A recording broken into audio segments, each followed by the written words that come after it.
Bismillahirrahmanirrahim. Alhamdulillahi wassalatu wassalamu ala rasulillahi amma ba'du. Assalamualaikum warahmatullahi wabarakatuh. Teman-teman yang dirahmati Allah, di video kali ini kita akan membahas tentang sholat gerhana dari mulai makna, definisi, hukum, pensyariatan, dan juga teknisnya.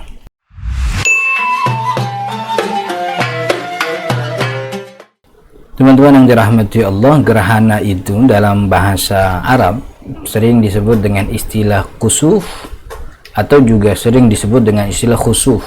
Ini dua kalimat ini punya makna yang sama, yaitu gerhana. Bedanya kalau kusuf itu identiknya dengan matahari, gerhana matahari.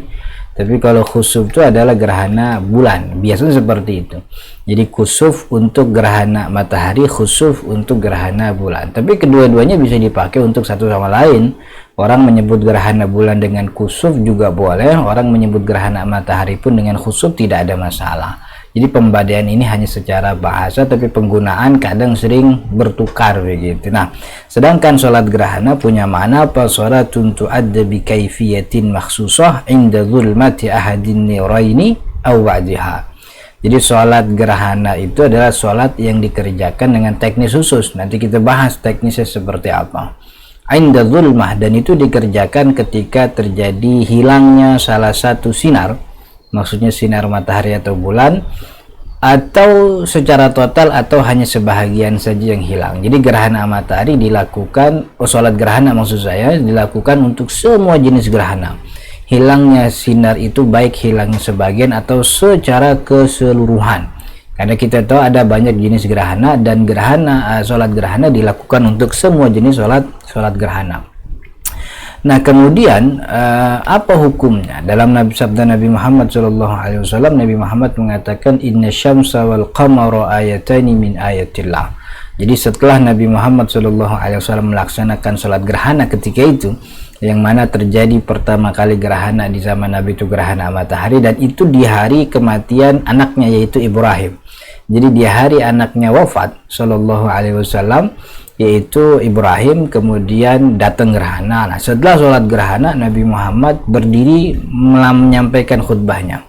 Kata Nabi Muhammad, wahai manusia, sesungguhnya matahari dan bulan adalah sebuah tanda dari tanda-tanda kebesaran Allah Subhanahu wa Ta'ala. Keduanya tidak terjadi, artinya keduanya matahari dan bulan itu tidak menjadi gerhana sebab karena kematian seseorang atau karena kelahiran seseorang. Karena ketika itu terjadi, orang menganggap bahwa gerhana itu terjadi karena kematian Ibrahim, anaknya Nabi Muhammad SAW. Padahal bukan.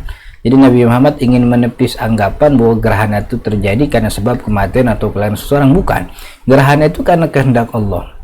Maka ketika Nabi Muhammad selesai sholat, Nabi Muhammad mengatakan, bila kalian mendapati gerhana, fasallu hatta yanjali. Maka ketika kalian melihat gerhana, maka sholat dan berdoalah hingga selesai fenomena ini. Nah, kalau dilihat dari hadis ini, sholat gerhana itu sebenarnya sebuah kewajiban, karena Nabi Muhammad memerintahkan, kalau kalian melihat fasallu, kalau kalian melihat gerhana maka sholatlah, kerjakanlah. Tapi jumhur ulama menghukumi sholat gerhana sebagai sholat sunnah, bukan kewajiban. Apa sebabnya? Karena ada hadis Arabi. Jadi hadis ini memang perintah, cuman perintahnya tidak diartikan sebagai kewajiban. Kenapa tidak diartikan sebagai kewajiban? Karena ada hadis orang Arabi. Orang Arabi itu orang Arab Badu yang datang kepada Nabi Muhammad bertanya tentang kewajiban sholat. Lalu Nabi Muhammad mengatakan sholat wajib itu cuma 5. Ada gak yang lain Rasul selain 5 waktu? Kata Nabi Muhammad, nggak ada lagi kecuali mau yang sunnah-sunnah. Dan orang Arab Badu ini adalah orang yang sedang amat sangat membutuhkan penjelasan Nabi, karena dia nggak ketemu tiap hari sama Nabi Muhammad. Kalau dia hanya diberikan setengah pengetahuan, akhirnya ada kewajiban-kewajiban yang kagak diberikan, berarti nanti dia berbuat dosa. Dan dosanya karena sebab Nabi gak ngasih tahu, dan itu kan aib buat Nabi, dan Nabi Muhammad tidak mungkin menyembunyikan ilmu. Maka apa yang disampaikan oleh Nabi Muhammad kepada orang Arabi ini adalah standar yang pasti bahwa yang wajib itu cuma 5. Selain 5 itu hukumnya sunnah. Maka perintah dalam hadis ini kita artikan sebagai sebuah kesunahan, karena Nabi Muhammad tidak mungkin menyembunyikan informasi, dan Nabi Muhammad tidak mungkin membiarkan orang dalam kemaksiatan begitu. Karena nanti kalau dia keluar dari rumah Nabi atau nggak ketemu lagi Nabi Muhammad lalu datang gerhana, dia nggak tahu kalau itu kewajiban, karena Nabi Muhammad kemarin bilangnya cuma 5 waktu doang yang wajib. Nah, itu kan jadi aib. Maka itu kata ulama, perintah dalam hadis ini kita artikan sebagai sebuah kesunahan begitu. Nah, kemudian teman-teman yang dirahmati Allah, bagaimana teknisnya kalau kemudian terjadi gerhana? Bagaimana teknis sholat gerhana? Pertama, perlu diketahui bahwa sholat gerhana itu adalah sholat yang boleh dilakukan sendiri-sendiri. Tidak harus berjamaah, cuman tentu kalau berjamaah kan jauh lebih afdol, karena makin banyak jumlah orang yang sholat bersama kita tentu makin besar pahalanya. Tapi kalaupun itu tidak ada, katakanlah masjid terdekat tidak mengadakan sholat gerhana, mungkin karena pandemi atau karena hal lain, ya tentu kita tidak perlu mencari alasan untuk sholat gerhana. Jadi bisa sholat gerhana di rumah sendiri atau mungkin bersama keluarga. Jadi itu harus diketahui bahwa sholat gerhana tidak disyaratkan berjamaah. Kemudian yang kedua, ketika melaksanakan sholat gerhana tidak ada azan dan iqamah. Lalu apa azan dan iqamahnya? Yaitu dengan kalimat inna sholata jami'ah rahimakumullah begitu ya. Atau kalimat yang sering kita dengar dari para imam sholat berjamaah, as-sholatu jami'ah rahimakumullah, itu diucapkan oleh Nabi Muhammad SAW ketika ingin melakukan sholat gerhana. Dan kalimat ini juga yang ditetapkan oleh ulama sebagai panggilan untuk jamaah mendirikan sholat, untuk sholat-sholat yang dianjurkan berjamaah tapi nggak ada azan dan iqamahnya, seperti sholat tarawih, sholat idul fitri, dan juga idul adha. Jadi tidak ada azan iqamah, cuman ada kalimat as-sholatu jami'ah begitu. Nah, kemudian yang ketiga, sholat gerhana itu ya sholat sunnah, karena sholat sunnah dikerjakan 2 rakaat. Cuman bedanya setiap rakaat itu rukunya 2 kali, berdirinya 2 kali, rukunya 2 kali. Jadi ketika Allahu Akbar rakaat pertama, kemudian ruku, nah setelah ruku diri lagi, itu berdiri kedua di rakaat pertama, kemudian ruku kedua di rakaat pertama, setelah itu baru kemudian sujud, baru berdiri rakaat kedua, dan itu dilakukan. Jadi 2 rakaat itu diisi dengan 4 kali ruku, 4 kali berdiri gitu, cuman 2 rakaat gitu. Nah, ini yang dikatakan oleh banyak para sahabat dan juga diriwayatkan oleh Imam Bukhari dan Muslim dalam hadisnya, ketika gerhana terjadi pada masa Nabi Muhammad, orang-orang disuruhkan untuk sholat as-sholatu jami'ah. Nabi kemudian melakukan 2 ruku dalam 1 rakaat, kemudian berdiri dan kembali melakukan 2 ruku untuk rakaat kedua. Kemudian matahari kembali nampak. Aisyah radhiyallahu an mengatakan, belum pernah aku sujud dan ruku yang lebih panjang dari ini. Jadi memang 2 rakaat yang dilakukan oleh Nabi Muhammad untuk sholat gerhana itu durasinya cukup panjang kan gitu, durasinya cukup panjang. Maka itu kalau kita lihat apa yang dibaca ketika sholat gerhana, kalau kita mengikuti apa yang dilakukan oleh Nabi Muhammad SAW, Rasul itu berdirinya sangat panjang. Di berdiri pertama, rakaat pertama itu Nabi Muhammad seakan baca surat Al-Baqarah, karena ketika itu sholat gerhana matahari dan itu tidak dikeraskan suaranya. Jadi para sahabat hanya mengira itu sekira lamanya surat Al-Baqarah gitu. Kenapa kok sholat gerhananya Nabi Muhammad lama? Karena Nabi Muhammad menganggap hilangnya sinar matahari dan bulan adalah bagian daripada tanda kiamat. Dan Nabi Muhammad tidak ingin begitu. Maksudnya Nabi Muhammad tidak ingin ketika bencana, musibah itu terjadi, kita dalam keadaan lalai tidak berzikir kepada Allah. Maka Nabi Muhammad SAW dalam setiap gerhana sholatnya cukup lama. Agar apa? Agar sepanjang nikmat itu dihentikan, sepanjang nikmat sinar matahari dihentikan, sepanjang sinar bulan dihentikan, dihilangkan, kita tidak dalam keadaan abai, tapi kita dalam keadaan berzikir kepada Allah Subhanahu wa Ta'ala. Bukan lagi main gaple, bukan lagi nonton sinetron juga, tapi sedang berzikir kepada Allah karena khawatir. Nabi Muhammad khawatir, takut kiamat beneran datang. Makanya sholat dilamakan, dan itu menjadi kesunahan. Kalau sholat gerhana itu ya lama, sampai kapan? Sampai berhenti gerhananya. Jadi jangan sampai nikmat itu terjadi, kita semua lagi dalam keadaan yang lalai dan abai kepada Allah Subhanahu wa Ta'ala. Jadi itu maksud memperlama bacaan begitu ya. Ya tentu nanti disesuaikan begitu ya.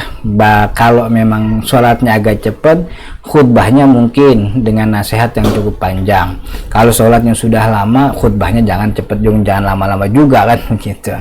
Kemudian selanjutnya yang keempat apa? Sir atau jahar. Nah, kalau sholat gerhana tuh dikerasin apa disenyapkan bacaannya? Jumhur ulama menetapkan standar sholat gerhana itu sama seperti sholat sunnah. Apa maksudnya? Sholat sunnah itu kan kalau siang disenyapkan bacaannya, kalau sholat malam dijaharkan suaranya. Jadi kalau itu gerhana matahari, ya udah nggak usah ada suara, karena Nabi Muhammad juga begitu. Kalau itu sholat gerhana bulan, karena sholat malam, ya sholatnya dikeraskan gitu. Walaupun ada juga riwayat dari Nabi Muhammad SAW yang dia menjaharkan suaranya ketika sholat gerhana matahari. Tapi jumhur mengikuti standar sholat sunnah. Sholat sunnah ya siang senyap, malam dikeraskan. Nah, hanya mazhab Imam Ahmad bin Hambal, mazhab Hambali yang melihat bahwa sholat gerhana bulan atau gerhana matahari kedua-duanya dilaksanakan secara jahar. Kenapa dijaharkan? Karena kedua sholat tersebut adalah sholat yang dianjurkan berjamaah dan dia sholat sunnah. Sholat sunnah yang dianjurkan berjamaah kayak sholat Idul Fitri Idul Adha, walaupun siang hari pagi hari, tapi kan dianjurkan apa? Jahar. Sholat Jumat berjamaah dijaharkan gitu. Jadi memang ada dua pendapat dan dua pendapat ini sah-sah saja. Tapi lebih enak ya kalau dalam hal kita sekarang ini memang lebih enak pendapat mazhab Imam Ahmad bin Hambal, karena melihat sholat gerhana yang durasinya sangat panjang, kalau imam kagak ada suaranya makmum jadi bingung. Apalagi makmum kita kan banyak yang nggak hafal surat-surat panjang gitu ya. Jadi ketika dia sholat gerhana matahari katakanlah, yang imamnya nggak baca apa-apa, kan akhirnya dia bingung mau ngapain, udahnya berdiri lama gitu ya, tapi nggak baca apa-apa. Maka pendapat Imam Ahmad bin Hambal ini lebih apa istilahnya applicable gitu ya, lebih sangat bisa diaplikasikan dan bisa diterima lah begitu. Nah, kemudian yang kelima, sangat dianjurkan ada dua khutbah. Sangat dianjurkan itu maksudnya tidak diwajibkan. Jadi setelah salat gerhana selesai, assalamualaikum warahmatullahi, assalamualaikum warahmatullahi, orang mau berdiri khutbah silahkan, nggak ada khutbah nggak ada masalah, salat gerhananya sudah selesai. Salat gerhananya sudah selesai. Jadi salat gerhana itu khutbahnya bukan kewajiban, bukan juga syarat, tapi itu hukumnya sunnah diadakan. Iya memang bagus kalaupun tidak ada salat gerhana sudah selesai. Nah, kalau diadakan memang ulama juga tidak menetapkan standar yang apa istilahnya yang ketat dalam khutbah gerhana. Dia dikerjakan sebagaimana khutbah Jumat 2 kali silahkan, atau dikerjakan sebagaimana khutbah Idul Fitri misalnya cuma sekali juga nggak ada masalah, karena dia bukan khutbah yang menjadi syarat ibadah, dia hanya sebagai kesunahan. 2 kali bagus, sekalipun tidak ada menjadi masalah. Tapi kedua-duanya, artinya baik 2 kali atau sekali khutbah, itu hukumnya sunnah. Sholat gerhana sudah selesai ketika kita menyelesaikan assalamualaikum di akhir sholat gerhana tersebut. Mudah-mudahan bermanfaat. Hadanallahu wa iyyakum ajma'in. Assalamualaikum warahmatullahi wabarakatuh.